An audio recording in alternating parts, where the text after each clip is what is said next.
caricaturé sànq ci revue des titres bi.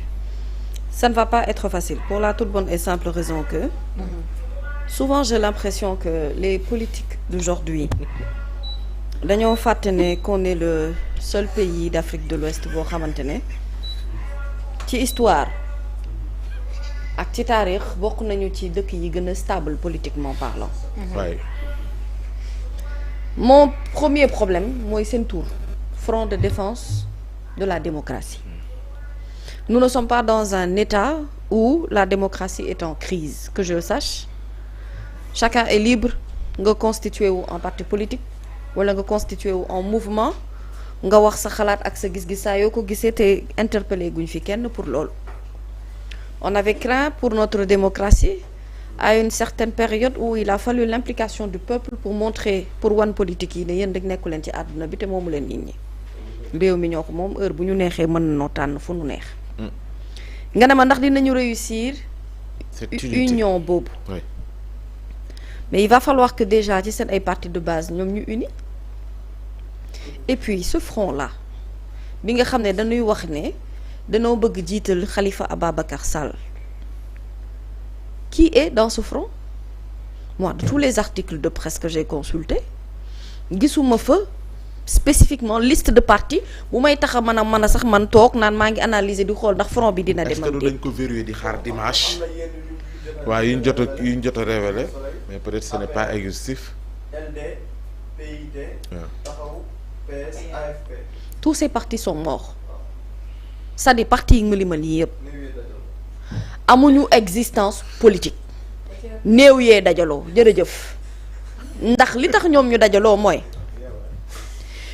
ce que Khalifa Ababacar Sall et compagnie n'ont pas compris mooy ñoom ils sont morts politiquement parlant te il ferait mieux au lieu même ñuy jéem a reconstituer loo xamante ne c'est gâté d'avance ñu bàyyi une nouvelle génération politique ñu juddu. Pourquoi cette nouvelle génération boobu nga wax noonu ñoom duñu jël seen destin en main. Mais parce que traditionnellement ñun on est habitué au Sénégal à ce que boo nekkee ci benn parti politique benn nit moo lay jiite nit ba lay jiite moom dafay mel ni mooy malaakal mawti wala moom mooy nit ki nga xamante ne moom maanaam moo yor plein pouvoir. Et pourtant texte yi wax na renouvellement des instances ci benn app bu mu ko jox. Depuis combien de temps Pape Ousmane Cissé tu n'as pas vu nga gis benn réunion boo xamante ne dafay concerner parti politique comme parti socialiste comme LDMPT comme AFP comme APR ñuy toog ñu ne ñoom dañuy reconstituer seen parti dañuy wut ay njiit yu bees c'est-à-dire que même bu fekkee ñoom dañu wut ay njiit xam nga la ñoom lan mooy seen problème fu mu nekk ni ci yenn parti yu ci ëpp ci ñoom problème de crédibilité la ñu am. Ils ne sont plus crédibles aux yeux des Sénégalais te bu nu moytuwul quel que soit le choix bu ñuy porter par rapport ak kuy assurer le rêve te ils n'ont pas l'air de comprendre que fi ñuy jafandu ñooñu politiquement dee nañu te boo leen di xool ci wàllum at aussi li leen desee ci carrière bareetul donc ce qui veut dire que le choix est ni intelligent et je me demande où est passée l'intelligence de Khalifa Ababacar Sall su fekkee moom moo war a jiite front boobu ñuy duppee seen bopp front de la défense de la démocratie. Front pour la défense de la démocratie, FDD. On a vu ici par histoire FDR la. man FDD laa gis. FDR la. Que ça soit république ou démocratie de la République. Dans tous les cas lenn moom bëgg naa la ko xamal Pape. Gis nga Sénégal balaa ngaa mën a toog di natt sa bopp ci wàllum politique il va falloir que déjà yow nga xam sa cible.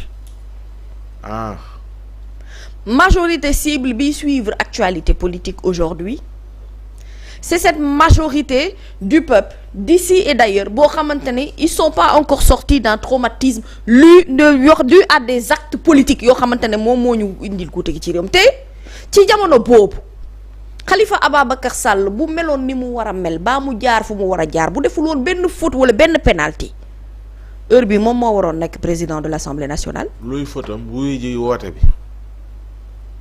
Faute mooy il n'a pas su faire les bons choix quand il le fallait et il n'a pas eu le bon interlocuteur quand il le fallait il n'a surtout pas eu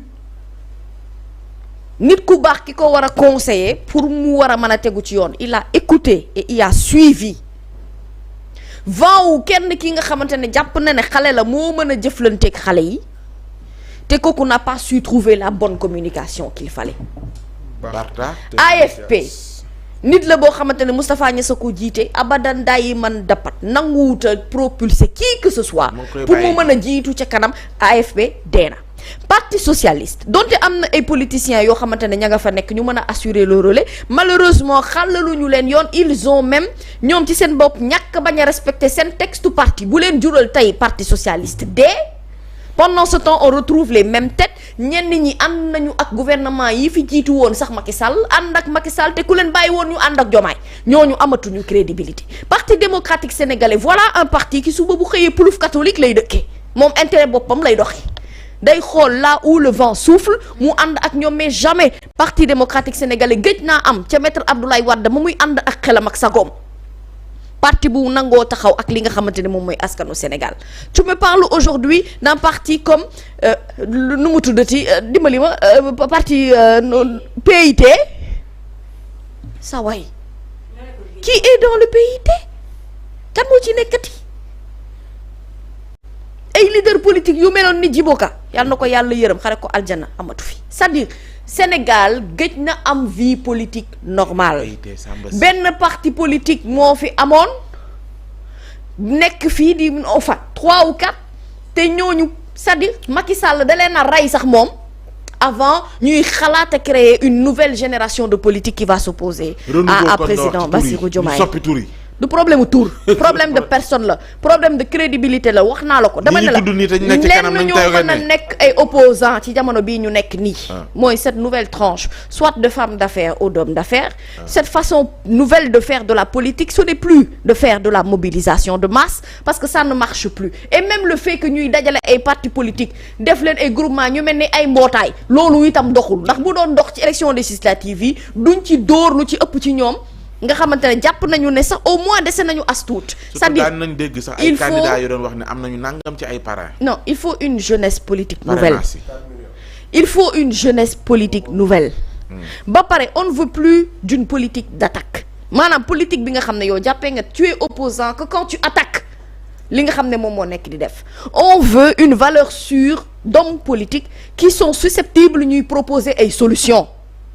qui sont susceptibles ñu am au moins niveau intellectuel ak vision politique bu ñu mën a proposer à cette jeunesse là pour que ça change gis nga Bassirou Diomaye Diakhar Faye ak Ousmane Sonko ce n'est pas le fait que nit ñi dañoo xeex ba dee ñenn ñi ñàkk ci seen bakken kese daf cee doy de pour bëgg leen a xeex il va falloir avoir des arguments beaucoup plus forts c'est-à-dire techniquement amul njëriñ mënta saf ndax ñoom sàlli nañu ba noppi ku sàlli mënta safal dara du saf duñ la bettam waxaguma ci àdduna de bi ma dalee juddoo di wax ne ba tey lu nit di teggee gum de tey man dama gëm ne ce front là FDR ou FDD quoi qu'il en soit FDR ce n'est pas la solution bi nga xam ne moo war a ban a changer li ci am tu sais réellement jamono bii il faut sax ñoom ñu comprendre ne ce n'est pas encore le temps de la politique le timing n'est pas bon wax naa la sànq ci ñoom ñu noppi kon kenn mën leen wax ñu ay mandat ñoom waaw parce que politique moom ñenn ci ñoom am nañ ay mandat ñii ba tey ñu ngi jiite ay parti politique su leen jàpp nga ni dajalo boobu du jur dajala finalement da nga bëgg ni lan waaw ñi ci am mandat du ñu dem layoo ak yoon xanaa waxuma la sànq problème crédibilité yàgg may rejoindre ci li ma lay wax lépp ba tey de ñi ci am mandat nañ dem wuy di yoon ñi nga xamante ne amuñu mandat ngeen ne dañoo bëgg dugg ci wàllum politique tu penses que aujourd'hui maanaam yow nga ñëw ne yow yaa ngi considéré c'est-à-dire man définition opposant la comprendre dul ñoom lan ban définition la am ci ñoom est-ce que mooy dajaloo groupe xeex marche casse ak saaga ak xaste doxalin donte yow un opposant doit pouvoir censé voir ce qui est positif dans un pays et ce qui est négatif un opposant n'est pas quelqu'un boo xam ne da nga war a yor sa couleur rouge rek yow tu peins tout en rouge toutes les actions du gouvernement qui sont posées il y a un fait qui est là même quand on est opposant on doit être d'accord que le front social est en ébullition moom laa wax loolu tamit même étant opposant doucement même étant opposant bu nu nangoo ne le front social est en ébullition on doit pouvoir apporter des solutions l'heure n'est pas ñu ay dajaloo ci ay bureau politique ak di def ay assemblée générale l'heure n'est pas à ce que ñuy fal ou d'y trouver de nouvelles responsabilités. Ah oui. Qui a dit hier ici que les anciennes responsabilités étaient là? C'était pas toi. Voilà. L'heure est à quoi? L'heure est à comment trouver une solution pour que Sénégal guute gi ñu ne nii ñu mën cee génn mais ñoom mënuñu ñu ko proposer parce que ñu ci bari ci ñoom guute gi ñooñ ci dugal. arrangé wu leen alors que ñuy désigner d'un doigt accusateur li nga xam ne jot nañ ko fi def ci réew mi yëpp Pape Ousmane Cissé boo bëggee dégg dëgg xam nga lan mooy wax ci. mooy. mag ñi nañ dem toog. ah. xale yi bëgg politique te gëm politique te xam politique mooy lan l'art de gérer une société. Ce n'est pas seulement que de s'affirmer et dire que je suis opposant. Ce n'est pas seulement yaa ngi dégg di jaay bopp bu carré suba boo génnee yow tu fatigues les gens c'est-à-dire y a aucune amul benn base argument bu solide boo xam ne mën mi au moins am na cerveau dans sa tête. Tu sais un Abdoul Mbaye il s'oppose à toi tu as des problèmes frère. Il a quand même des arguments nga d'accord ou pas. Mais dis-moi qui dans cette jeune génération là peut prendre la relève. moom retraité na. Abdou, je te donne juste un exemple. Il est à la retraite, ok? Ah oui? Il ne marche plus. Non, il marche plus. S'il marchait, malgré son duo avec Thierno Alassane Sall, il allait faire du bruit. Comment ñoom opposition bi nga wax ma ni nan la ñu mën a trouver des solutions te liggéeyuñu wala taxawuñu génn di def yenn dénonciations yi parce que ñoom c'est pas d'apporter des solutions si le Front social est en ébullition. Ah non, je suis désolée. Un opposant dans un pays n'est pas seulement quelqu'un qui est censé sortir pour faire des dénonciations. Loolu du opposition. Loolu mooy ñoom définition bi ñu bëgg jàngal ci politique ne boo farul fii da nga war a contre fii automatiquement. Regarde les débats de niveau politique dans les autres pays yi nga xam ne ñooñu dépassé ñun malgré que ce sont des opposants ce sont des gens au moins bu ñu fi teggee dara ils te donnent des sorties de prise de comment on appelle ça des sorties de crise de solution c'est-à-dire mën nañ la wax ne la problème bii kat am na mais telle solution laa ciy indi xam nga lan laa bëggul Sénégal ñu yaakaar ne nit ñu habitué ces dernières années à ce que tout le temps soit ñu ngi génn di kaas di xuloo wala boog ñu ngi marche wala ñu ngi ñaxtu te lu ci ëpp ci seen situation politique bopp la ñeewul askan wi concerné wul le peuple qu'est-ce qu'ils ont fait ñoom en tant que opposant ci li nga xamante ne moom moo jëm maanaam ci dundinu askan bi dans le sens de l'amélioration de leur vie pour aujourd'hui exiger que ñun ñu leen di xoolee casquette opposant intelligent.